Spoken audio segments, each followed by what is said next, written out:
Yo, it's your boy Jay Best, and real quick, I'm about to give y'all my NFL tiers through 12 weeks. Yes, I know week 13 has already started, but because of Thanksgiving, I took those days off to be with family and to help out, prepare everything. So I wasn't able to do an episode. These are my NFL tiers through 12 weeks, all right? I start from bottom to top, worst to best. At the bottom, we got the battle for the top five picks tier. All right, this tier consists of the Jaguars, the Giants, the Raiders, the Patriots, the Panthers, and the Titans. All of these teams need to try to get the highest pick they possibly can. I hate to say it, NFL fans, sports fans, but you should be tanking if you're all six of these teams. Three of these teams have their quarterback for the future. All right, you look at the Patriots have Drake May, who's shown his potential with nothing, no weapons, a bad O line. He's showing his potential. That's your guy. With the Panthers, Bryce Young, who got benched earlier this year, has shown us over the past 3 weeks, 2-1, right, almost beat the Chiefs. Showed us that he can be a really good quarterback. All right, he's getting better. And then the Jaguars, you got your quarterback for the future because you just paid Trevor Lawrence for no reason whatsoever. So those three teams had their quarterbacks for the foreseeable future. But the rest of these teams, the Giants, the Titans, all right, the Raiders, you need to go find a quarterback. I don't think Will Levis is the answer. I don't think Gardner Minshew. I definitely don't think Gardner Minshew was the answer. And then you just got rid of Daniel Jones, so you got to go and find his replacement. All right, so those three teams need to be aiming for quarterback with these top five picks. All right, next tier we got pray for the GM. All right, this tier consists of the Jets, the Saints, and the Browns. All three of these teams, I would not want to be the GM for any of these teams. Period. All right, with the Jets.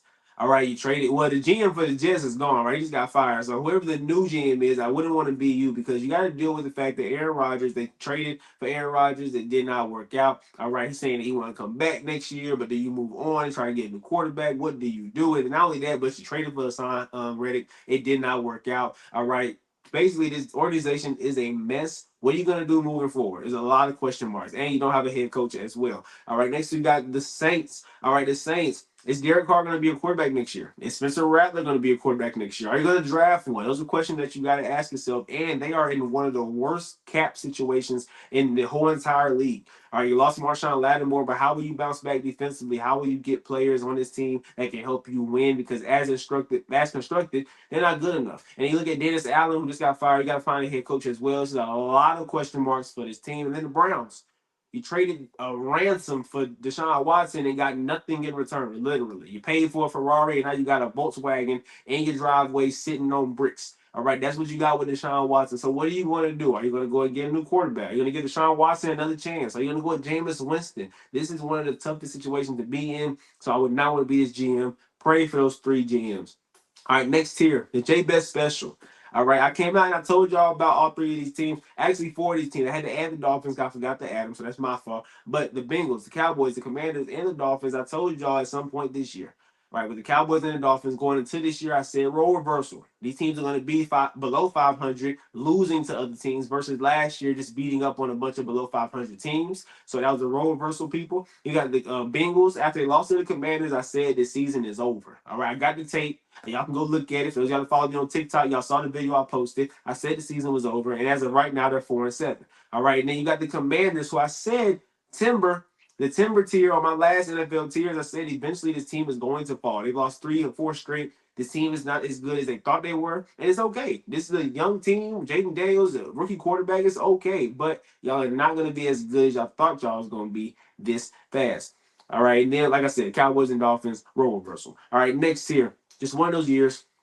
The Bears, just one of them years, man. Y'all lost a lot of games by one possession. Y'all just lost to the Packers by a blocked field goal. The Vikings, y'all fought back and went to overtime. Y'all lost. And then just on Thanksgiving, y'all lost to the Lions because y'all coach don't know what a timeout is. Okay, they're not called a timeout. So y'all lost that game. It's one of them years. And y'all fired y'all head coach. It's just one of those years. Caleb Williams on a roller coaster. They can't get nothing right. All right. But I think this team will be good moving forward. All right. The Bucks. All right. Injuries killed them for a long time. Without Mike Evans, without Chris Godwin, they lost a lot of games. All right, Mike Evans just came back. They got a W, but they're behind right now, and I don't see his team getting back into it. Just one of them years. All right, the Colts. Anthony Richardson got benched at one point. Joe Flacco went in there, threw away a couple of games. Anthony Richardson come back. Y'all still losing games. Anthony Richardson is like a roller coaster as well. Has not played a full season as a quarterback yet. Like, look at his games. He has not played enough games to equate to a full season yet. So he's still a baby, right? He's still learning. He's still developing. It's just one of them years for the Colts, all right? And then the 49ers, dealing with injuries from the beginning. Going into this year, Christian McCaffrey hurt, right? Dealing with Ricky Pearsall, who also got shot going into this year. Okay, a lot of injuries, the Brandon Ayuk contract situation, the Trent Williams contract situation. Then you get into the season, players getting hurt left and right. Nick Bosa hurt. Fred Warner been playing with a broken ankle for this whole entire year, actually. Right? No Dre Greenlaw still. It's just a lot. It's a lot to overcome. Kyle Shanahan, I don't blame you. It's okay. Brock Purdy missed last week's game. There's a lot going on in this organization. Just one of them years, all right. Next tier, first round exits. The Seahawks, Cardinals, Vikings, and Falcons are all on pace to make the playoffs. The Cardinals fighting for division or a wild card spot. The Seahawks fighting for division or a wild card spot. The Vikings fighting for a wild card spot. The Falcons might win their division. All of these teams might make the playoffs. They just might make it, but they're not winning the game. I don't trust Kyler Murray to win a playoff game first round. I don't trust Geno Smith to win a playoff game first round. The Falcons have shown that they can get blown out by good teams. They got blown out by the Broncos. They're not that good. And then the Vikings, Sam Darnold, they have not looked good. They've been winning close games. I do not see none of these teams winning the first game of the playoffs if they do make it. All right, next we got playoff nightmares. These are teams that I do not want to play in the playoffs. The Chargers, the Broncos, and the Rams. As it looks right now, all three of these teams are probably going to be a wild card team. I do not want to play these teams in the first round. They're pretty good teams. These are teams that, if you take them lightly, they're going to punch you in the mouth and they're going to win. So you look at the Chargers, all right, a well-coached team by Jim Harbaugh. Justin Herbert is now enforcing the pass in this offense. It was just a run-first offense. Now they're passing the ball, which makes them more dangerous. And their defense has been really, really underrated and really, really good this year. The Broncos, once again, well coached by Sean Payton. Bo Nix should win Offensive Rookie of the Year. He's playing really, really well. They're beating teams below 500. They're not losing any games that they should not lose. All right, which means they're a really good team if you can do that. And they're also fighting with the best of the best. They went against the Chiefs, lost by a blocked field goal, right? They went against the Steelers, almost came back and won that game. This Broncos team is scary. And then the Rams, you definitely don't want to play this team first round. Sean McVay, Matthew Stafford, Puka Nacua, Cooper Kupp, Kyron Williams. Have I said enough? This offense is explosive. This offense is dangerous. Yes, the defense can slip up every now and then, but they can also make plays to keep the team in games or to hold off the other team from going to a shootout with their offense. All right, so all three of these teams, I don't want to play in the playoffs. All right, next you got the don't feel right tier / flawed tier. The Ravens, your defense, your secondary is not that good. All right. Over the past 2 weeks, people are flexing that they held Russell Wilson to a certain amount. They held Justin Herbert to a certain amount. They did good against the receivers.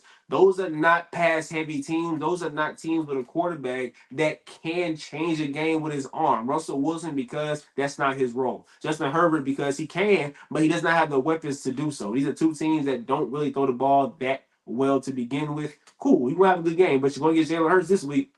See what happens against A.J. Brown. We've seen you go against Jamar Chase. We've seen it.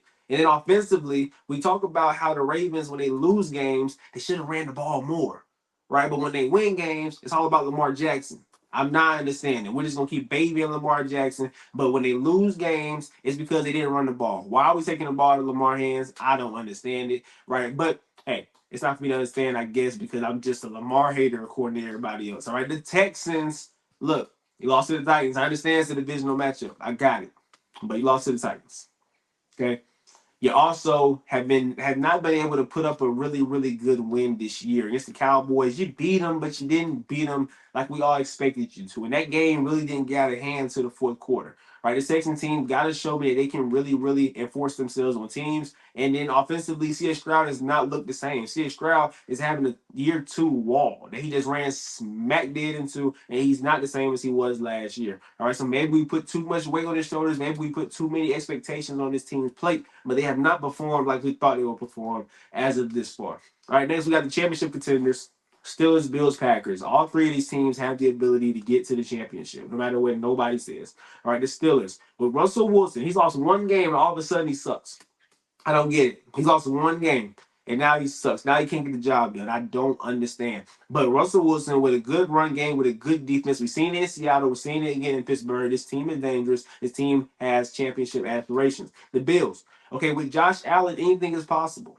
Okay, he looks like the best player in the league this year on a week-to-week basis because he's putting his team on his back and he's being Superman. He's being that guy. Adding Amari Cooper was huge because now you have a reliable number one target. All right, we've seen Khalil Shakir, one of his most comfortable targets, get a rhythm with Josh Allen. And then James Cook out the backfield looks really, really good. His defense is not going to give up a lot of points, so this team always have a chance to beat you. All right, the Packers. Jordan Love still has not looked like we thought he was going to look this year. I thought he was going to be an MVP candidate, but he is not clearly. But he still has MVP potential. And they're winning games, and he's not playing like an MVP. So Jordan Love can turn on at any second. But right now they're running through Josh Jacobs. What does Matt LaFleur want to do? He wants to run the ball first. And Josh Jacobs is being really, really, really reliable this year, having a really good year. And they also just beat the Dolphins, handle business at home on Thanksgiving. All right, this Packers team has championship potential. The next tier, we've seen this before. The Chiefs, I couldn't put them at the top just because of how they're playing as of late. Okay, we saw them against the Panthers last week, almost lose the game. Actually, go to overtime. Right, they went up winning by 3. Then this past Black Friday, we saw them go against the Raiders, and they won because the Raiders fumbled a snap at the end of the game. Okay, so we're beating a lot of bad teams barely. So the reason why I say I've seen this before is because last year they were struggling, and I came out here quick and I said they're done, they're cooked, it's over with. The season's done. They win and won a Super Bowl. All right. So right now their record's better than it was last year at this point. They're still winning games, but it looks ugly. We've seen it before, right? But I can't put them over these two teams. All right. Next tier, Lions and the Eagles. Can't put them over them. The Lions and the Eagles have been the best football team for majority of this year. The Eagles, Saquon Barkley is arguably in the MVP race, having a great year. All right, Jalen Hurts since the bye, 18 touchdowns, 2 interceptions, I believe. He's having a great year since the bye. All right, this defense is turning around. We saw them put crazy pressure on Matthew Stafford in their offense for the Rams. Yes, they lost Brandon Graham for the year with a torn pec. I got it, but you still got Jalen Carter over there. You still got Nolan Smith. You still got Jordan Davis. You still got playmakers on that D line. And in the secondary, Quinyon Mitchell has been a baller at corner. All right, and then you look at this Lions team. This Lions team, I apologize because I actually put y'all in the kind of just wait for it tier on my last tiers. I thought it was going to fall apart after they lost Aiden Hutchinson. But actually, ever since they lost Aiden Hutchinson, their pass rush has gotten better. I think they're blitzing more. They're getting to the quarterback more. Yeah, this win against the Bears this past week, this past Thursday, kind of it makes me feel a little sketchy about them, but they're taking care of business. They whooped up on the Jaguars a couple weeks ago. This team looks like one of the best teams in all of football. And that is my NFL tiers through 12 weeks. I'm out.